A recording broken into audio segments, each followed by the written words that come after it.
Yo, minasan, konnichiwa. Ninja Eddie here with another game review. Now check it out. This week I want to review... What? Who are you? I am Master Hito. I come from a galaxy far, far away. Why are you here? Are you Ninja Eddie? I'm here to complete your training. Complete my training for what? You may have several world records in video games, but have you ever beaten Star Wars on the Famicom? No, I haven't.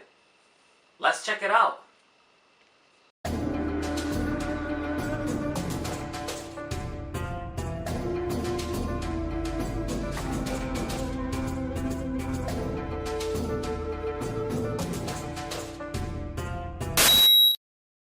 Star Wars came out in 1987, developed by Namco.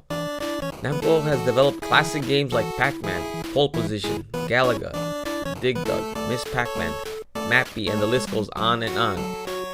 Can Star Wars be another classic hit? Why was it only released in Japan? Well, let's find out. Well, right from the start, you get the Star Wars theme in all its 8-bit glory. So far so good. I'm curious to see if it is a good game.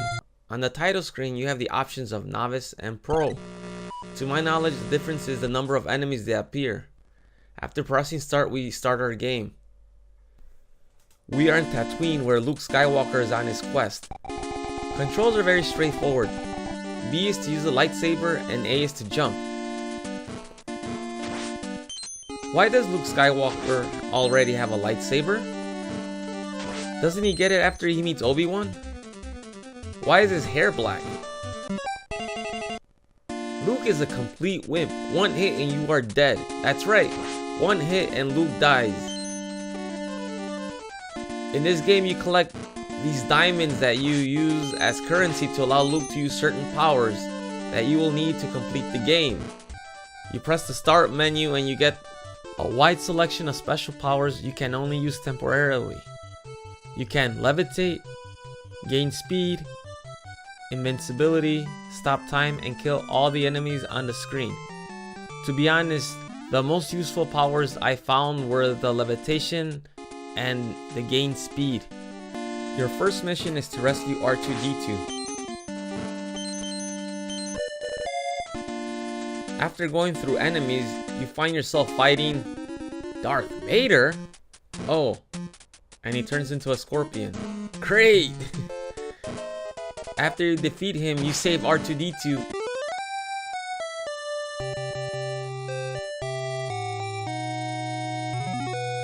And get into your Land Cruiser where you are apparently driving without any brakes.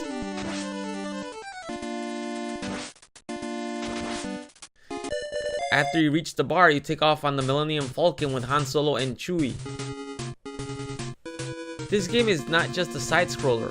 It is also a first-person shooter game where you take control of the Millennium Falcon and shoot down the TIE fighters.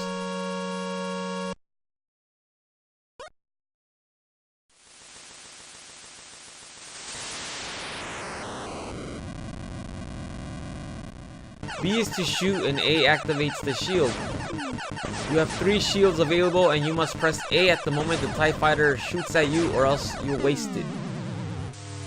You have about 1 second to react, so that's plenty of time to stay safe. So far so good. I got this. Jedi Knight status, here I come. Patience, my young apprentice.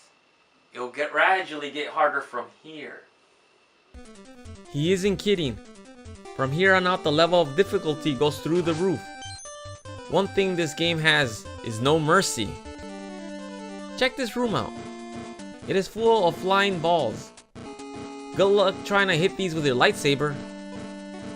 You have more luck hitting a piñata than these things. Some enemies are just best to avoid them at all costs. Throughout the game, you'll have to make some jumps that need to be flawless in order to reach the end. One thing you will get used to hearing is this sound effect, because you will die over, and over again. And after you lose your 2 lives, you will get this.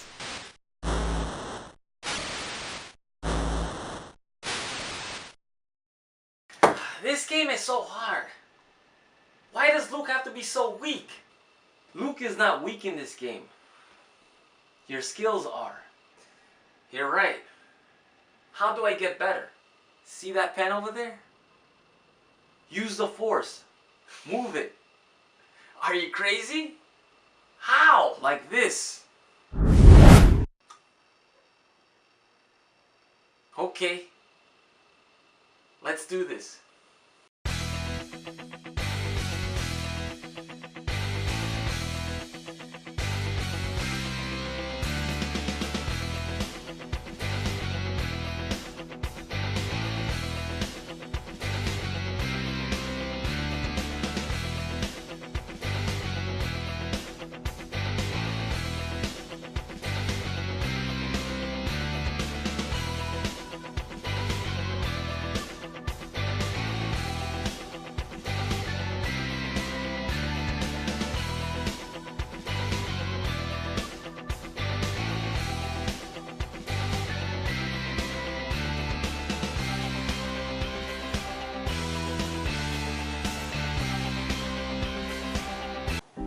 Have you located them? Yes, my lord.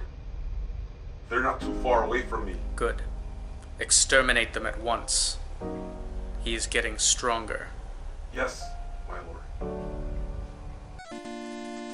Throughout the game, you will encounter many difficult challenges. But with a lot of patience, you can conquer any obstacles. This game is loosely based on the first two Star Wars movies.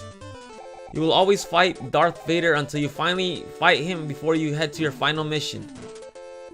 Darth Vader shoots a laser from his lightsaber. This is by far the most difficult boss of the game. In order to beat him, you need to ask Obi-Wan for advice.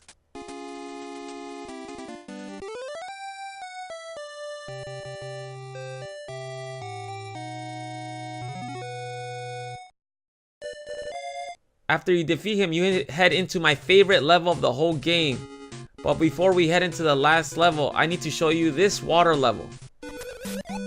I couldn't stop playing the Super Mario theme as I played the water level.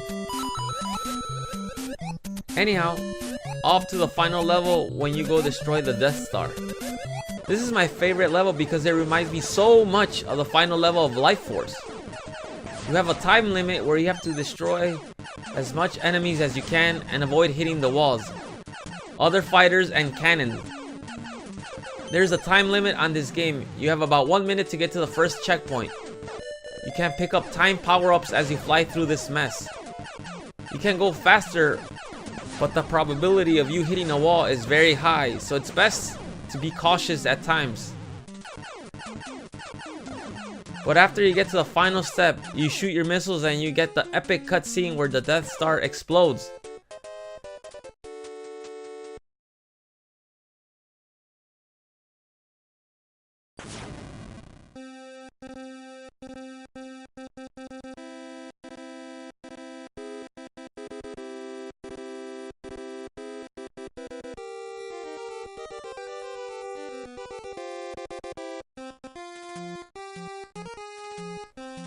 After you pass the whole game, you get the epic ceremony scene like the movie where you get awarded a medal for your bravery. Overall, is this a bad game? Not really. Is it a good game? Not really either. I would put this game in the middle. But is it hard?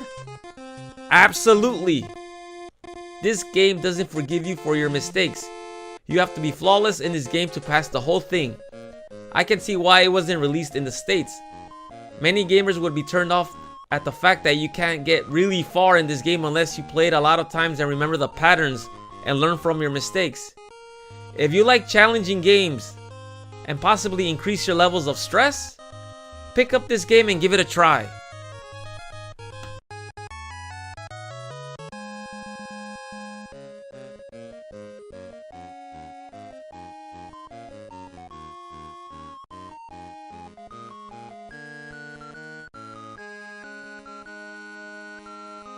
Yosh! Yokata! I did it! Así mero! You have made me very proud today. You have proven yourself, Ninja Eddie. I must go now. But before I go, I will grant you the status of Jedi Master. Please kneel.